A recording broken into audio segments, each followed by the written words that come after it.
მოწოდება ექიმებს და აფთიაქებს ნებისმიერ გადაცდენას ექნება შესაბამისი რეაგირება. საუბარია ფსიქოტროპულ მედიკამენტებზე და ჩანაცვლებითი მკურნალობის პროცესზე. ჯანდაცვის მინისტრის თქმით, ფსიქოტროპული ნივთიერებების ბრუნვის მიმართულებით მხოლოდ იმპორტიორები არ არიან საკითხთან დაკავშირებულ პირთა წრეში არიან ექიმები და აფთიაქები, რომლებიც ფრთხილად უნდა იყვნენ ბოროტმოქმედებასთან.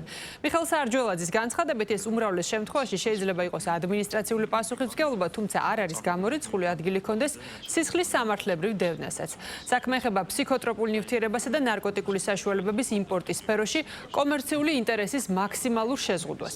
მინისტრმა რეფორმის განხორციელების პროცესში გამოვლენილ მანკიერებებზე კიდევ ერთხელ ისაუბრა და აღნიშნა, რომ ფიქსირდება ერთი და იგივე მომხმარებლის სხვადასხვა მიმწოდებელთან რეგისტრაცია, ასევე ნარკოტიკული საშუალებების გატანის მცდელობები.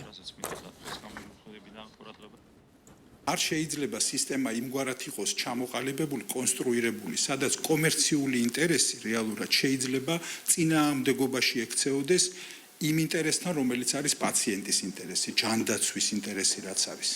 ამ შემთხვევაში ბუნებრივია, რომ ცალკეული იმპორტიორები მათ ჰქონდათ, რა თქმა უნდა, დიდი კომერციული ინტერესი, რომ რაც შეიძლება მეტი ყოფილიყო მოხმარება იმ მედიკამენტებისა, რომელიც მეტი რეალიზაციის შემთხვევაში მათი კომერციული ინტერესი, რა თქმა უნდა, არის მზარდი. მონიტორინგს ვაწარმოებთ იმ მიმართულებით, რასაც ფსიქოტროპულ ნივთიერებების ბრუნვა ქვია, ამ მიმართულებით მოგეხსენებათ, რომ მხოლოდ იმპორტიორები არ არიან, ასე ვთქვათ, საკითხთან დაკავშირებულ პირთა წრე.